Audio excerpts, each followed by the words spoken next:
Welcome back to Coin Sense and Nonsense.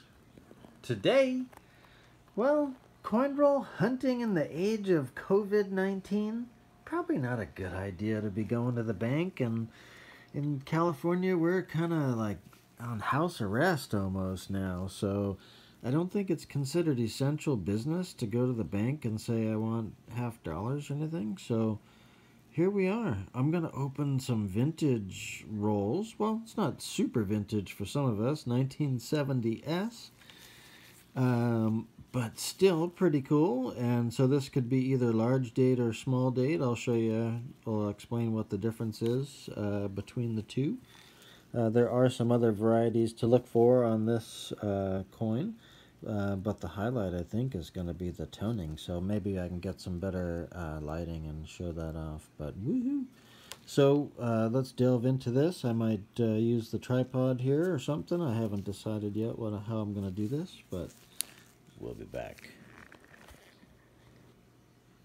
Oh yeah, and like it's dual season here. Since I'm already wearing gloves because I'm super paranoid, we may as well just use them to open up coin too. And I'm going to be wearing a mask too, so I don't breathe on these things, especially if I get excited and see something good. Alright, so we've kind of broken the seal a bit there, but let me show you what we're after here. 690 million and change minted of these suckers. We're looking for small date versus large date, and there's a way to tell, and I'll show you once we get to the microscope portion of our program. But basically the top of the 9 and the top of the 7 are even on a small date, and a good telltale is the word liberty weakens as you read it. So the TY is definitely less strong than the LI. And so the small dates are more rare, so a decent one brings some good money. And large date, the top of the 9 is above the top of the 7. So that's how you can tell that. On the large date, there are two interesting double die obverses. The date doubling. There's underneath the 0 in 1970, there's like a little extra piece there. And it's not worth super much, but this other one, it's like the #1 double die of the 1970s. So we'll see if we got that one. The word trust is the thing we're looking for to be doubled. So that would be super awesome. So let me get the tripod going, and we'll see what we got. All right, here we go. So yeah, small date. We got red, $50 even in the MS63. And look at this, $5,000 for the red DDO. And so we're going to be hoping to find something. So I was going to show you the population guide here, or actually what the highest grades are. So it looks like 67 in the small date. Is that right? Yes. And also in the large date. So I'm going to hope I've got something cool. Let's get with the opening here. Let's see, now these are the toned ender. I know this one had a bit of a scrape on it, but let's see what we got here.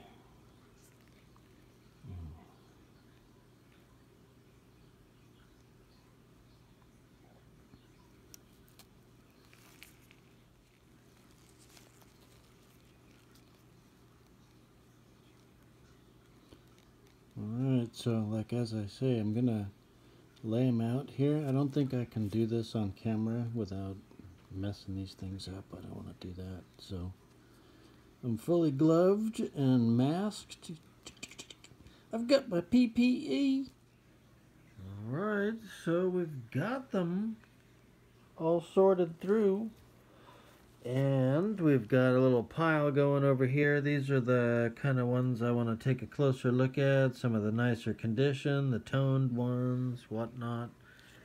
And then we'll take a scan through. Actually, we'll line up the rest. We'll not care what the order is, but some are raised higher out of their row for a reason. They're better color or whatever. So let me reorganize, and we'll take a closer look at what I put aside here. All right, so yeah, a lot of these are nice looking, but they're not going to be anything worth sending in to grade, that's for sure. Lots of marks, and there's evidence of environmental damage on a few, so not stored well before I got them, I think. So yeah, the color rendition when you on Copper Sense is kind of tough with the computer sometimes, so apologies for that. So I won't go into too many of them up close, just because they're not as stunning as I would have liked. I did put a couple in 2x2s that are a little bit nicer, but still there's some marks here and there, so definitely not worthy of grading. I guess I've pretty much only shown the obverse, huh? So they are, nice and for the most part clean, but just not clean enough for grading purposes.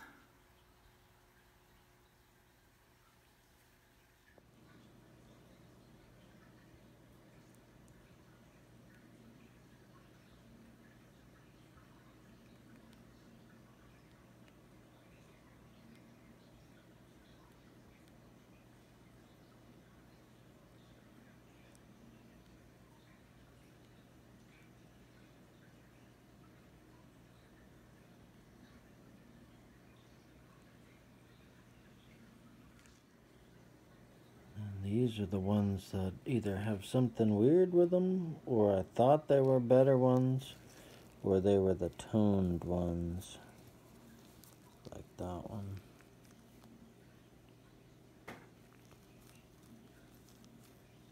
And this one. So, look at these under the scope, and we'll see what's what. Alright, so we've been checking all the different scents, and this is really the best place to look. You'd see some wicked doubling on the B, or in God We Trust, but no dice. So, but let me tell you some other things about the coin, and I'll be back. Alright, so here's an example. I've been checking for large date versus small date, and unfortunately I don't have any of the small date to show live, but yeah, let me show you the what I'd be looking for doubling, and then we'll get on with it. This is the double die that I was looking for, and you could tell obviously that would almost be noticeable, or should be noticeable with the naked eye, but I didn't have it. Alright, so here's the 1970S, and this is the large date, and you can tell it's large date because the top of the 9 and the top of the 0 are above the 7, and in the small date they're kind of even. Technically the 9 is still just a hair above the 7, but it's more pronounced in the large date. And another more reliable method to tell the small date is if the TY is more weak than the rest. So as it reads left to right, it kind of weakens in the small date. But boo-hoo, I don't have any. So since we don't have any, we have to resort to the book. So there you can see it kind of weakens there. So, and this is Cherry Picker's Guide, 6th edition, to give proper credit there. And so this is the typical variety that I have, with the 9 is above the, and so here you can see they're kind of more equal. So, And that's same in the proof. The variety exists also in proof sets, so it's something worth cherry picking. Alright, so unfortunately we didn't have anything exciting to show in this roll, but it was fun. Beats not being able to coin roll hunt anything during these times. And I do have the cool toned ender coins there. That one looks pretty wicked. So anyway, thank you so much for watching Coin Sense and Nonsense. Until next time, bye. Bye.